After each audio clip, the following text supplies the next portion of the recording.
یہ 3-4 باتیں تھیں، آپ نے ان کو نوٹ کر لینا ہے اور اسی بنیاد پر ہی آپ نے اپنا فارم شروع کرنا ہے۔ 3-4 چیزیں آپ مینیج کر لیں گے تو انشاءاللہ آپ کامیاب فارمر بن جائیں گے۔ جی السلام علیکم، آپ دیکھ رہے ہیں YouTube channel doctor MMS Jalali. تو آج ہم بات کریں گے کہ جو گوٹ فارمنگ ہے اس میں اکثر لوگ ناکام کیوں ہو جاتے ہیں،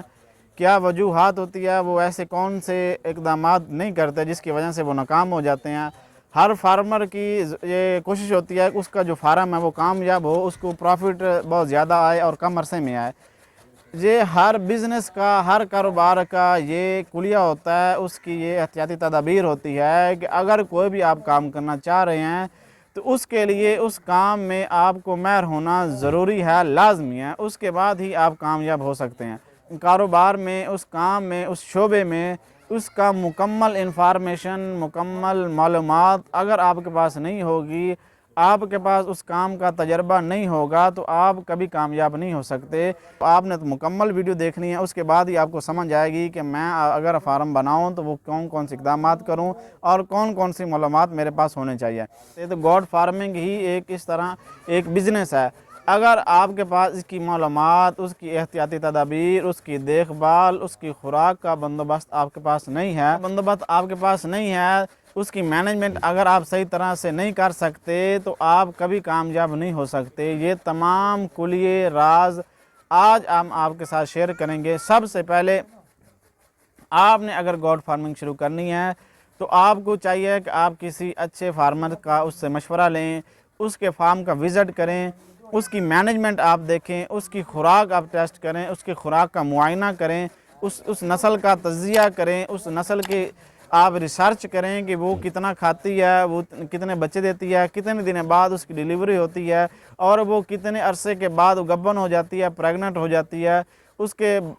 جو بچے ہیں وہ کتنے ہیں، اس کے جو بکروں کی ریشو ہے، اس کی گوشت کی پیداوار کتنی ہے، اس کی دودھ کی پیداوار کتنی ہے۔ اگر آپ نے گوٹ فارمنگ کرنی ہے تو یہ تمام معلومات آپ نے سب سے پہلے کولیکٹ کرنی ہے، اکٹھی کرنی ہے کہ میرے علاقے میں کون سی جو نسل ہے وہ بہترین رہے گی اور اس کے ساتھ ساتھ کیا خوراک ہم نے اس کو دے سکتے ہیں، اس کی مینجمنٹ کیا دے سکتے ہیں، اس کے ساتھ اس کی دیکھ بھال کرنے کے لیے کیا اقدامات کرنے چاہیے۔ آپ کے پاس یہ تمام معلومات ہونی چاہیے، اس کے بعد ہی آپ کامیاب ہو سکتے ہیں۔ پہلا سٹیپ یہ ہوتا ہے کہ آپ نے اپنے ہی علاقے کی جو بریڈ ہے، نسل ہے، اس کی فارمنگ کرنی ہے۔ اگر آپ اپنے علاقے کی بریڈ چھوڑ کر کسی اور علاقے کی بریڈ لے لیں گے تو آپ کامیاب نہیں ہو سکتے، کیونکہ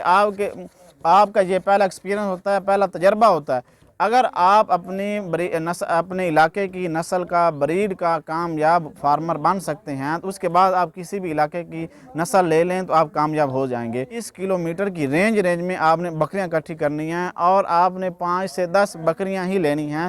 اس سے زیادہ آپ نے بکریاں لینی۔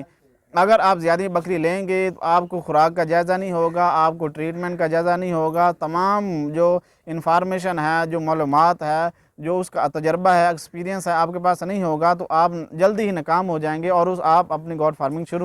چھوڑ دیں گے۔ یہ اکثر اوقات دیکھا کہ میں نے بہت جلد فارمر جو ہوتے ہیں، لوگ فارمنگ کرتے ہیں اور بہت جلد ہی ناکام ہو جاتے ہیں۔ اسی وجہ سے ناکام ہوتے ہیں کہ ان کو تجربہ نہیں ہوتا، ان کو دیکھ بھال کرنے کا پتہ نہیں ہوتا کہ ہم نے اپنے جانور کی دیکھ بھال کیسے کرنی ہے، اس کو کون سی خوراک دینی ہے، کون سی ٹریٹمنٹ کرنی ہے۔ آپ نے جو شیڈ تیار کرنا ہے یا باڑہ تیار کرنا ہے، اس کے اوپر آپ نے بہت زیادہ انویسٹمنٹ نہیں کرنا، یہ آپ نے خیال کرنا ہے۔ اگر آپ نے اپنے شیڈ پر یا باڑے پر بہت زیادہ خرچ کر دیا تو خدا نہ خواستہ آپ گوٹ فارمنگ میں کامیاب نہیں ہوئے، آپ ناکام ہو گئے کسی نہ کسی وجہ سے، مالی وجہ سے یا ملکی حالات کی وجہ سے آپ ناکام ہو گئے، کسی نہ کسی وجہ سے آپ کو چھوڑنا پڑا، تو وہ جو آپ نے شیڈ پر یا باڑے پر اتنا زیادہ پیسہ لگایا وہ آپ کا ضائع گیا۔ یہ آپ نے خیال کرنا ہے۔ پہلے آپ نے تھوڑی بکری لینی ہے، 10 سے 5 بکری لینی ہے، اس کے بعد جو آپ نے شیڈ یا باڑہ تیار کرنا ہے وہ نارمل تیار کرنا ہے تاکہ آپ کا کام چل پڑے، انکم آنا شروع ہو جائے، آپ کامیاب ہو جائیں، آپ کا دل مطمئن ہو جائے، اس کے بعد آپ یہ کام کریں۔ اس کے بعد جو آپ کی بکریوں کی ٹریٹمنٹ ہے وہ آپ نے لازمی کرنی ہے، اس کی مینجمنٹ کا خیال آپ نے لازمی کرنا ہے۔ اس کی جو ویکسینیشن کا پیریڈ ہے وہ آپ نے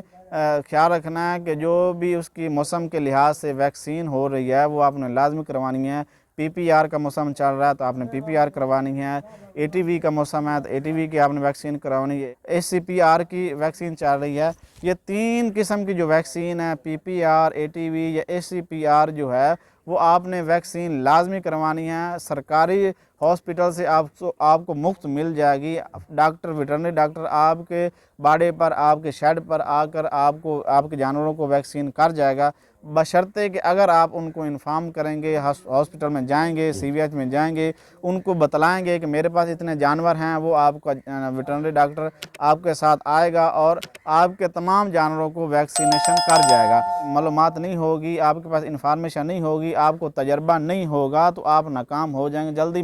ناکام ہو جائیں گے۔ تو یہ خیال رکھنا ہے۔ اس کے بعد اس کی جو خوراک کا بندوبست ہے وہ بھی آپ نے موسم کے لحاظ آپ نے کرنا ہے، موسم کے لحاظ کے مطابق جس طرح کا موسم چل رہا ہے، سرد موسم ہے تو اس طرح کی آپ نے خوراک دینی ہے۔ اور اپنے جو بکریاں ہیں جو آپ نے فارم شروع کی ہے اس کو آپ نے بہت ہیوی قسم کی فیڈ نہیں دینی۔ اگر آپ بہت ہیوی قسم کی فیڈ دیں گے، اس کو ونڈا وغیرہ یوز کروائیں گے تو آپ کے جانوروں کو بیماری آئے گی۔ آپ اپنے جانوروں کو اتنی ہیوی قسم کا ونڈا یا خوراک منرل وغیرہ یوز کرتے ہیں جو ان کو قابل برداشت نہیں ہوتا کہ وہ اس کو برداشت کر سکیں۔ وہ نہ برداشت کرنے کی وجہ سے ان کو ڈائریا لگ جاتا ہے، ابارشن ہونے شروع ہو جاتی ہیں، سانس کا مسئلہ بن جاتا ہے، یہ معدے کا مسئلہ بن جاتا ہے،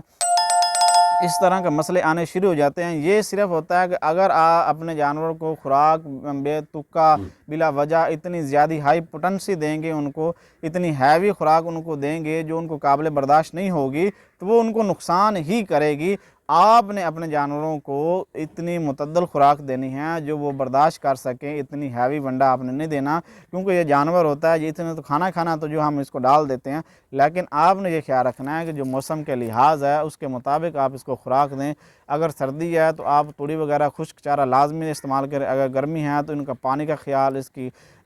جو صفائی ستھرائی اس کا خیال، اس کو اور اس کے ساتھ جو آپ کی بکریاں ہوتی ہیں ان کو لیور فلوک بہت زیادہ ہو جاتا ہے تو آپ نے ان کو سب کٹ انجیکشن، لیور فلوک ڈیورمر یا ایورمیکٹن انجیکشن آپ نے لازمی ان کو وقتاً فوقتاً لگاتے رہنا ہے سردی گرمی کے موسم میں۔ اگر آپ ان کو ایورمیکٹن انجیکشن یا لیور فلوک ڈیورمم پلائیں گے تو ان کے پیٹ کی صفائی، ان کی جلد کی صفائی